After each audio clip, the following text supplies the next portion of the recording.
What's going on, everybody? Rachel West and Rick Stroud here. And Rick, it's game day again. It's a pretty big game today.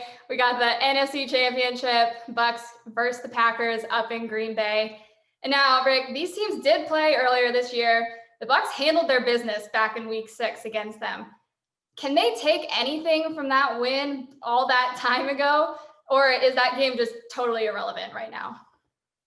Well, it's irrelevant in terms of the way the Packers are playing. I mean, they're a totally different team in terms of how they approach the games. They're using three running backs, including, A.J. Dillon, who's a big 230-pound back. And, Rodgers has just been phenomenal. I mean, he had 2 interceptions in that game. He's only had 3 the rest of the year. He's got 48 touchdowns and 5 interceptions. So they're playing at a real high level. This game is also at Lambeau Field. It's not in Tampa.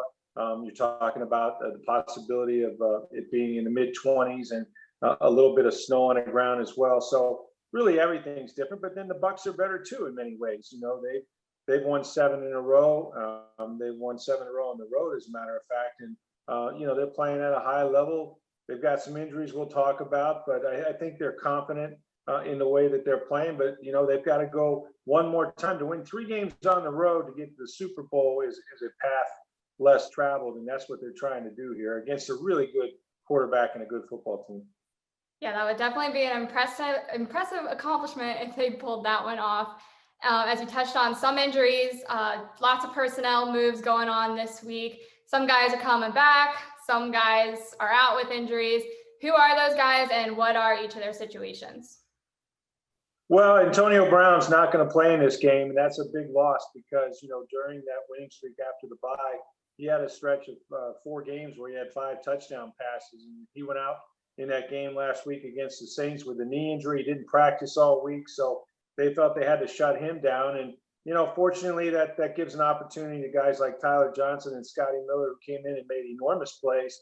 Tom Brady has a lot of trust in them. They've earned that trust. And so they're hopeful they can pick that up. But that's a big loss for the Bucs because he's been a real spark plug for them down the stretch. And then, getting back is a guy like Vita Vea, which is a huge gift for them at, 340 pounds, a defensive tackle that may give them 20, 25 snaps and really plug up the middle of that defense. They've been very good against the run, but with the bigger back like Dillon, you can't have enough help inside, and that helps the guys outside get to Aaron Rodgers.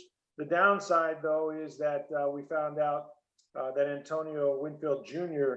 Has an ankle sprain. He didn't practice on Friday, and that's not a good development. Now, most guys, if there's any way they can get on the field, rest assured they will, but you'd hate to see his mobility limited. He's been a huge playmaker for them, got maybe the biggest strip fumble last week against the Saints. So look, everybody's hurt on both sides of the ball. Both teams have injuries. It's just survive and advance, and they'll go in there and give it their best shot with the guys they got. Yeah, their depth will definitely be put to the test today. Now, it's hard to miss all the Super Bowl signage going up around town. I'm sure everyone driving around the roads in Tampa has seen it popping up everywhere.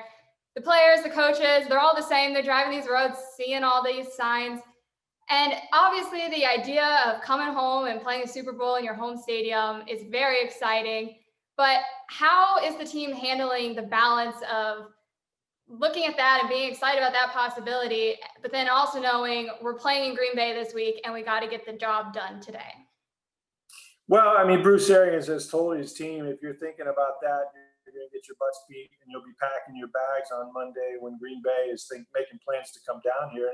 I think that's the negative side of it is that, if they do lose this game, they got to spend, a week or so listening to the Packers come into Raymond James Stadium and into Tampa, and there'll be a lot of talk about them. So it'll be a real loser's lament in that case. But on the other hand, look, I don't think there's been many or any teams that have been preparing for the NFC or AFC Championship game with that visual reminder right over their shoulder. They can see it from the practice field. That is the Super Bowl. They've got the banners hanging. They drive by it on their way to work every day. So it also can serve as a pretty big carrot. You realize how close you are, yet how far you have to come.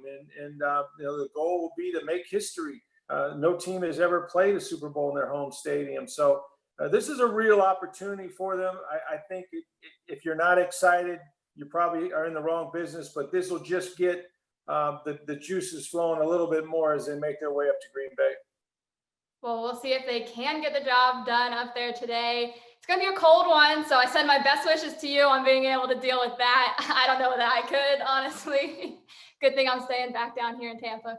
But everyone, be sure you're following along with Rick while he's up there at the game on Twitter for all the updates throughout. And also be sure you're checking out Sports by Tampa Bay Times on Twitter for the same. And as always, make sure you are going to tampabay.com for your full Bucs coverage.